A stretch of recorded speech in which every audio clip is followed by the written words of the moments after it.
जिनको पार्श्वनाथ से लगाव हो गया, दूर जिंदगी का हर अभाव हो गया।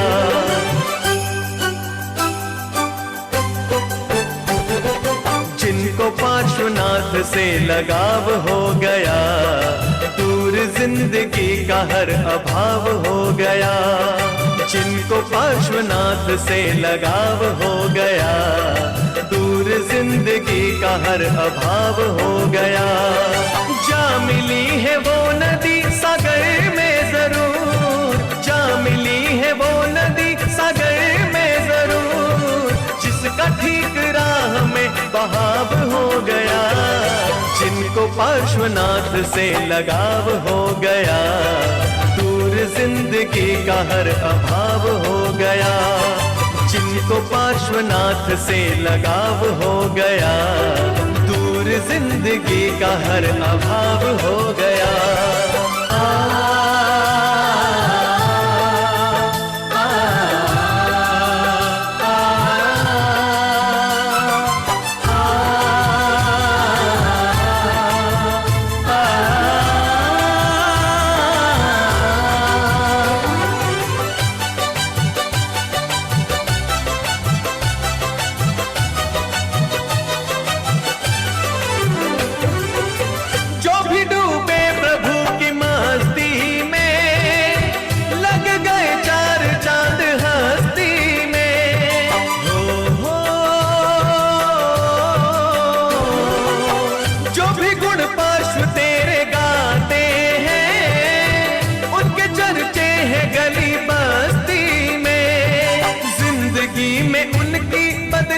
हो गया, जिंदगी में उनकी बदलाव हो गया।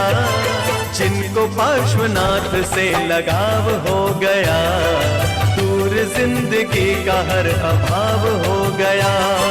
जिनको पार्श्वनाथ से लगाव हो गया, दूर जिंदगी का हर अभाव हो गया।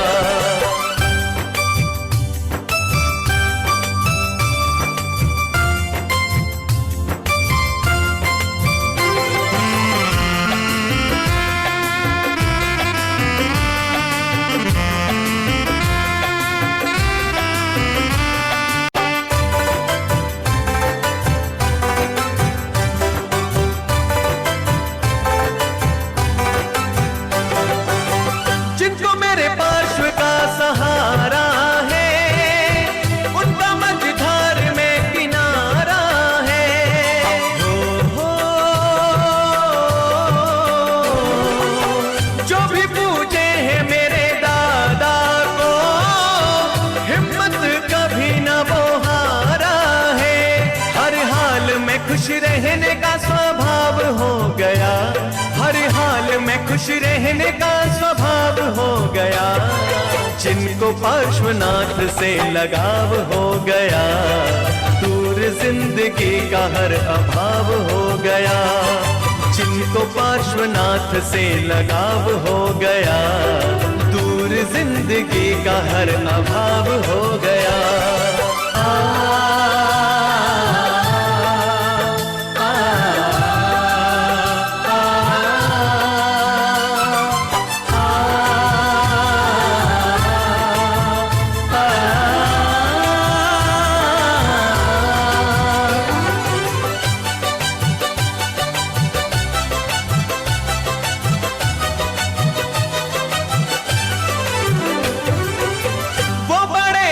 नसीब होते हैं प्रभु के जो करीब होते हैं। हो दूर है जो प्रभु पारस से, वो बड़े बदनसीब होते हैं। जिनका पार्श्वनाथ से अलगाव हो गया, जिनका पार्श्वनाथ से अलगाव हो गया, उनकी जिंदगी में बस तनाव हो गया, उनकी जिंदगी में बस तनाव हो गया। जिनको पार्श्वनाथ से लगाव हो गया, दूर जिंदगी का हर अभाव हो गया। जा मिली है वो नदी सागर में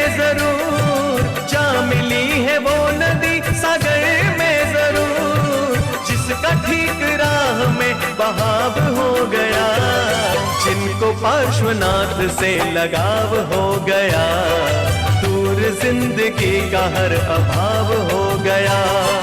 जिनको पार्श्वनाथ से लगाव हो गया, दूर जिंदगी का हर अभाव हो गया।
शीश पे हिलता है, आय हाय क्या ठुमक ठुमक रथ चलता है, वह छतर शीश पे हिलता है।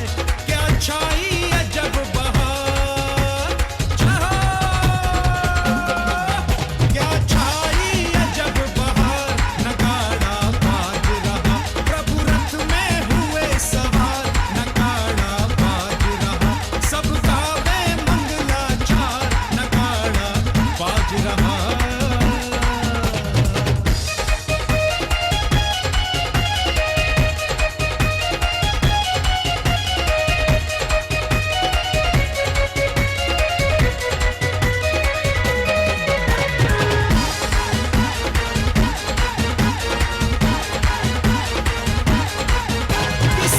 से नाथ विराज रहे, ओए होए जय हो, नाशा दृष्टि से साज रहे।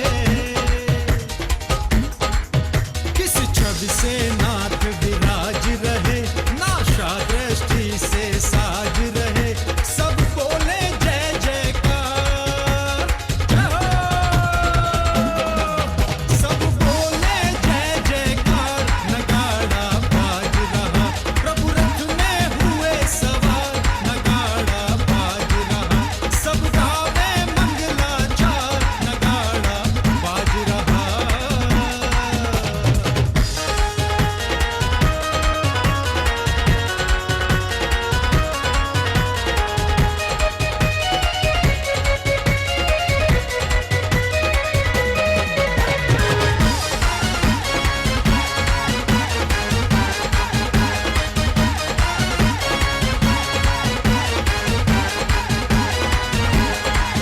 ढोलक और बजे नगाड़ा है, बाजे का स्वर अति प्यारा है। ढोलक और बजे नगाड़ा है, बाजे का सुर अति प्यारा है। झांझन की हो झनकार, झांझन की हो झनकार, नगाड़ा बाज रहा, प्रभु रथ में हुए सवार, नगाड़ा बाज रहा, सब गावे मंगलाचार, नगाड़ा बाज रहा, प्रभु रथ में हुए सवार, नगाड़ा बाज रहा, प्रभु रथ में हुए सवार, नगाड़ा बाज रहा। शीश झुकाओ वीर गुण गाओ, बोलो जय चांदनपुर अवतारी, वीर जी की निकली सवारी, वीर जी की लीला है न्यारी न्यारी, वीर जी की निकली सवारी, वीर जी की लीला है न्यारी न्यारी। एक तरफ इंद्र एक तरफ इंद्राणी, बीच में जगत के पालनहारी, वीर जी की निकली सवारी, वीर जी की लीला है न्यारी न्यारी।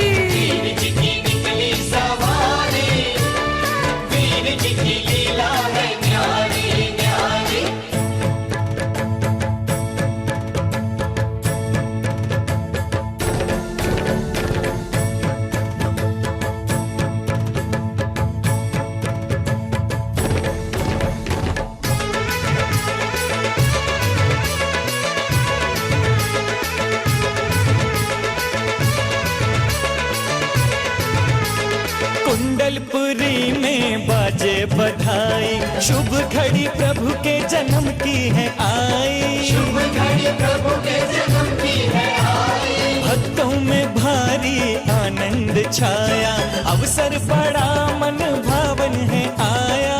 अवसर बड़ा मन भावन है आया। व्याकुल बड़े हैं कब से खड़े हैं, व्याकुल बड़े हैं कब से खड़े हैं। दर्शन के प्यासे सब नर नारी, वीर जी की निकली सवारी, वीर जी की लीला है न्यारी न्यारी। वीर जी की निकली सवारी, वीर जी की लीला है न्यारी न्यारी।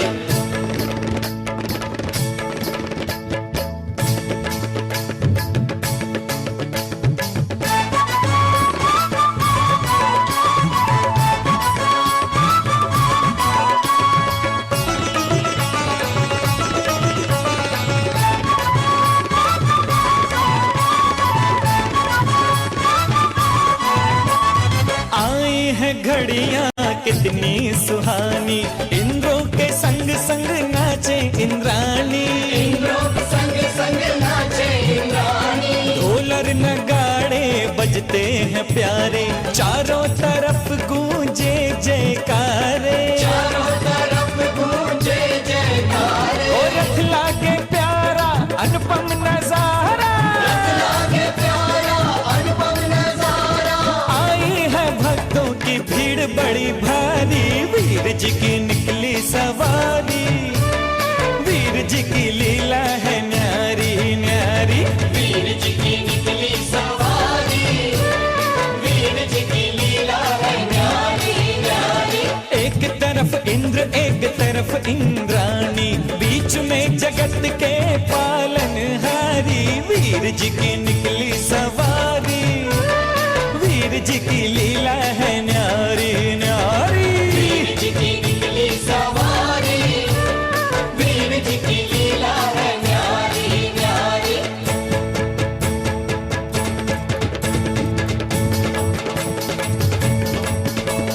वीर जी की निकली सवारी, वीर जी की लीला है न्यारी न्यारी।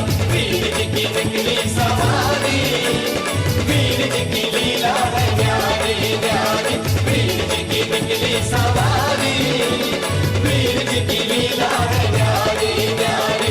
वीर जी की लीला है न्यारी न्यारी। वीर जी की लीला है न्यारी न्यारी।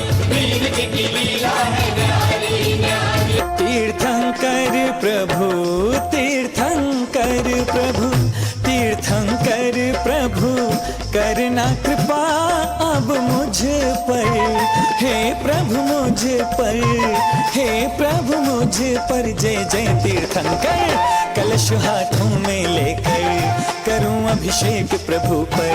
कलश हाथों में लेकर करूं अभिषेक प्रभु पर। ओ तीर्थंकर प्रभु करना कृपा अब मुझ पर, हे प्रभु मुझ पर, हे प्रभु मुझ पर। जय जय तीर्थंकर, कलश हाथों में लेकर करूं अभिषेक प्रभु पर। कलश हाथों में लेकर करूं अभिषेक प्रभु पर। ओ तीर्थंकर प्रभु तीर्थंकर प्रभु।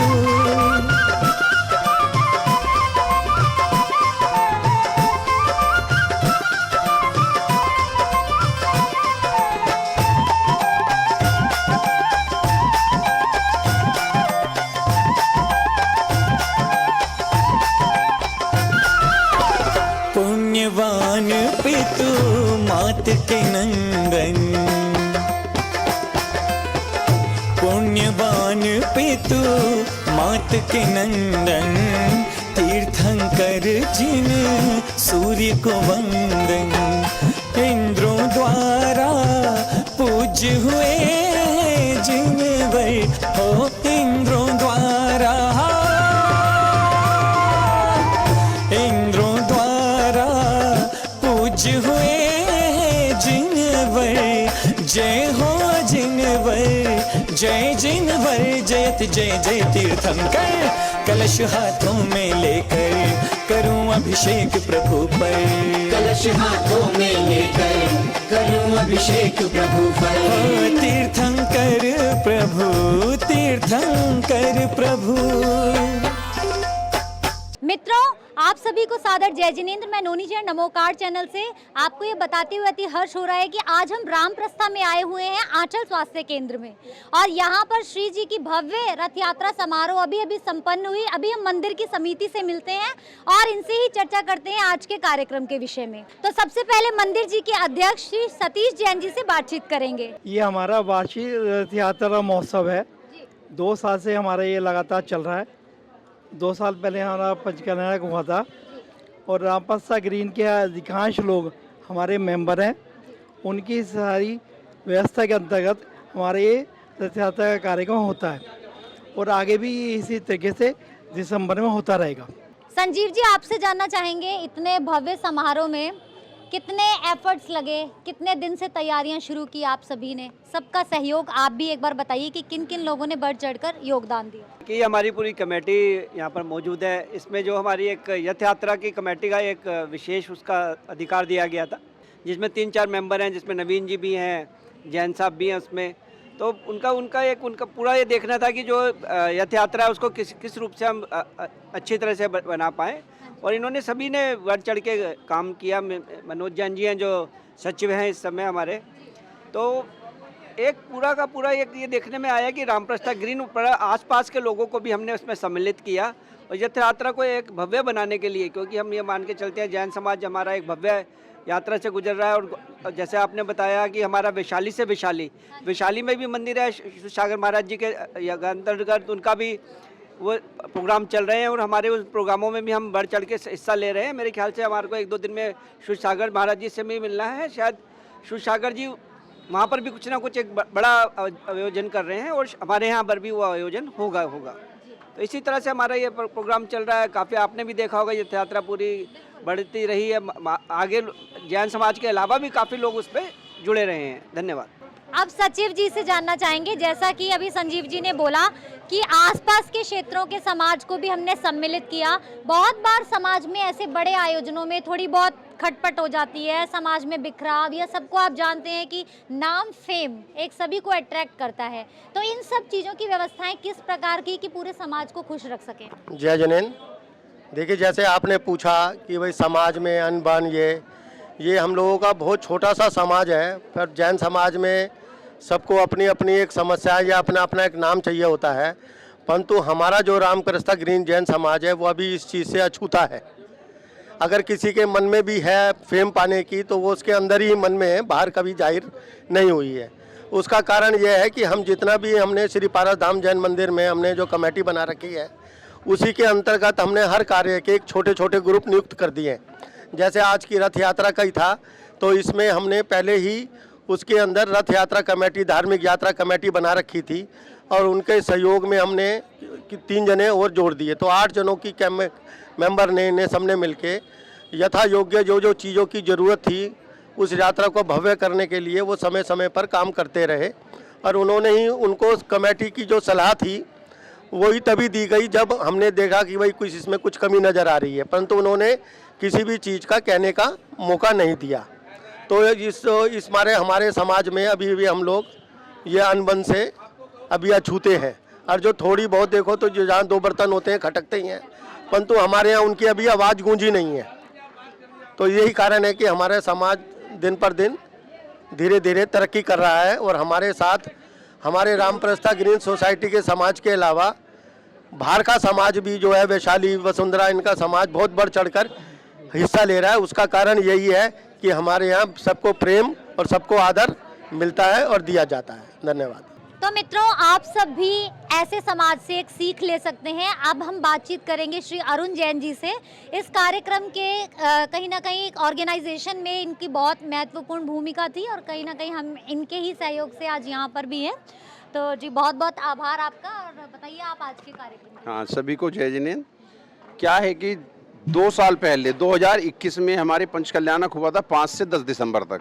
उसके बाद में वो बहुत भव्य हुआ और उसके बाद में सभी कमेटी के मेंबरों ने ये निर्णय लिया कि हर साल इसी दिन हम अपनी जो है ना पंचकल्याण के उपलक्ष्य में रथ यात्रा निकाला करेंगे।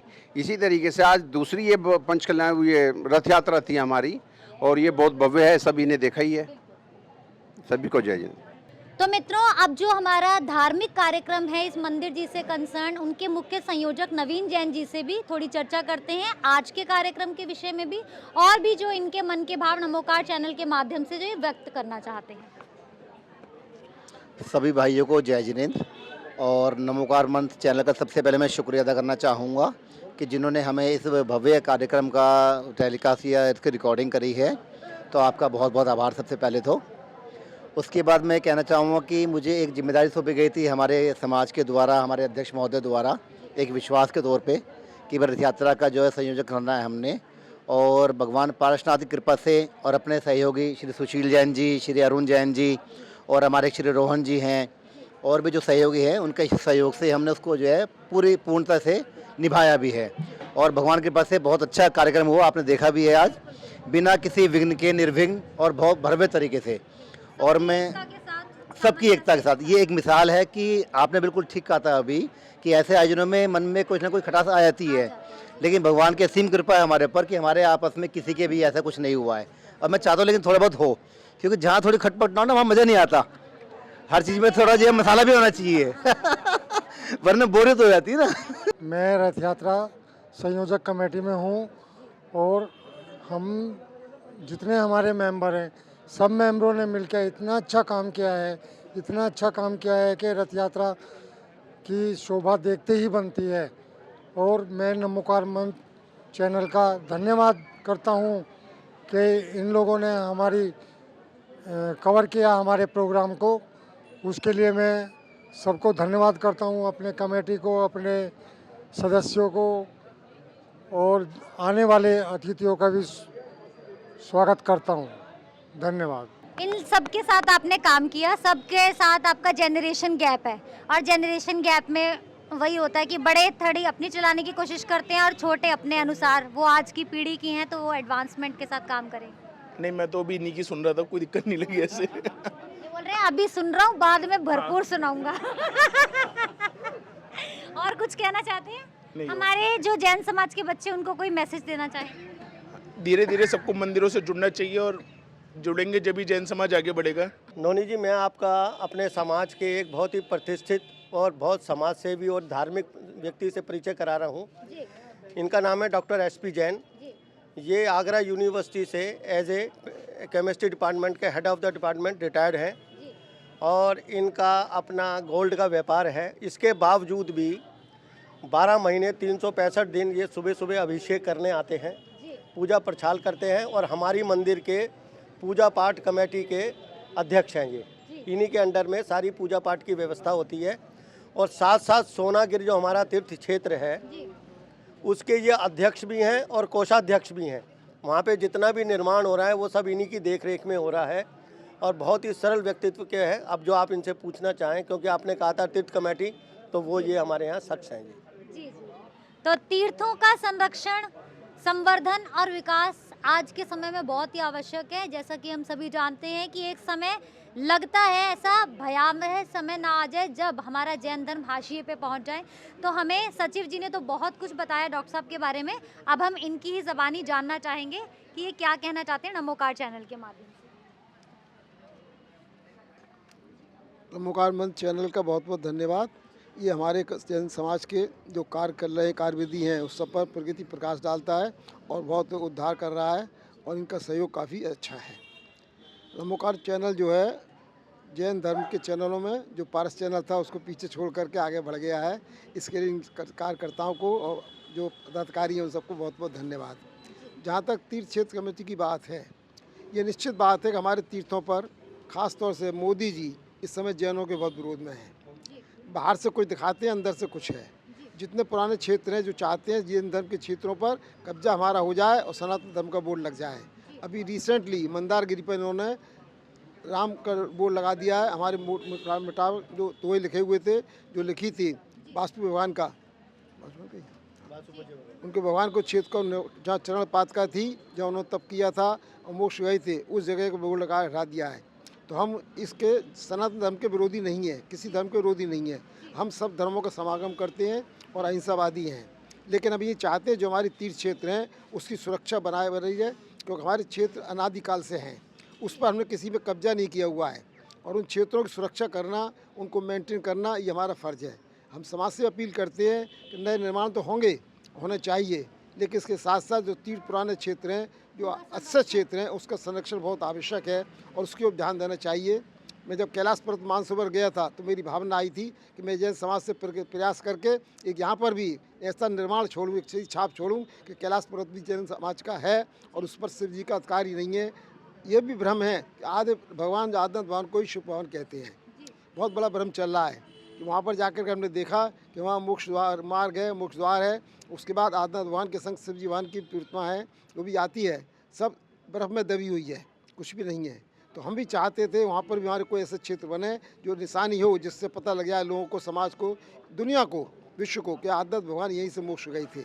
इसी प्रकार से जो आपकी बात थी, संरक्षण बहुत ज़रूरी है, संरक्षण होना ज़रूरी है, संरक्षण होना ज़रूरी है।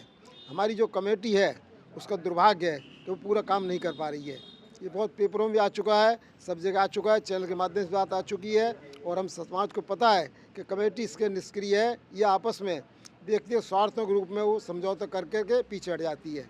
तो समाज को आगे आना पड़ेगा कमेटी के माध्यम से, व्यक्तिगत रूप से, मंदिर के शैलियों के रूप से। एक हमारी शैली ऐसी है जो कि करोड़ों का काम कर सकती है और एक क्षेत्र बना सकती है। लेकिन पुराने क्षेत्रों की रक्षा करने के लिए कमेटी बनी है, अखिल भारतीय भारत दिगंबर तीर्थ क्षेत्र कमेटी, वो निष्क्रिय है और काम नहीं हो रही है। अच्छा, हम देखते हैं कि भारतवर्षीय दिगंबर जैन तीर्थ क्षेत्र कमेटी का कार्यकाल 3 साल का होता है और 3 साल के बाद 5 साल बीत चुके हैं, ना तो कमेटी किसी भी प्रकार की सूचना देना चाहती है, ना कोई काम कर रही है। अगर हम अध्यक्ष पद पे बात करें, शिखर चंद पहाड़िया जी की भी बात कर सकते हैं और मंत्री पद पर भी हम पंडेरा जी जो हैं और उनके विषय में भी कहना चाहेंगे कि सारी कमेटी अंदर ही अंदर बिखराव हो रहा है। और अभी हम जानते हैं कि जनवरी में भारतवर्षीय दिगंबर जैन तीर्थ क्षेत्र कमेटी के चुनाव भी आने वाले हैं, जो कि एक ज़बरदस्ती बहुत ज़्यादा फोर्सफुली करवाए जा रहे हैं, क्योंकि कमेटी अपना पद छोड़ने के लिए तैयार नहीं है। लेकिन बहुत जगह कमेटी से अगर बातचीत करते हैं तो वो कहते हैं कि हमारे समाज की एकता नहीं है, बिखरा हुआ समाज है। खास तौर पर दिगंबर समाज की बात करूं तो यहाँ जो धन की व्यवस्था भी है, वो सबने अपने अपने मंदिर खोलकर और पैसे का इस तरह से पैसे को बांट लिया। और श्वेतांबरियों में केवल एक संस्था जो है वो सारे पैसे का संचयन करती है, सारा पैसा एक ही जगह इकट्ठा होता है। तो आप क्या कहना चाहेंगे? कमेटी तो निष्क्रिय है ही, क्या हमारे समाज का किसी प्रकार का कोई दोष नहीं है? बहुत बड़ा ज्वलित प्रश्न है ये, और जो हम सबको चुभ रहा है, खास तौर से हमारी पीढ़ी के लोगों को चुभ रहा है कि जो है लोगों को जोड़ नहीं पा रहे हैं। हर शैली, हर समाज इतना संपन्न है कि वो क्षेत्र इकट्ठे कर सकता है, खड़े कर रहा है। करोड़ों का निर्माण हो रहा है, मैं किसी का नाम नहीं लेना चाहता, और नए क्षेत्र बन रहे हैं।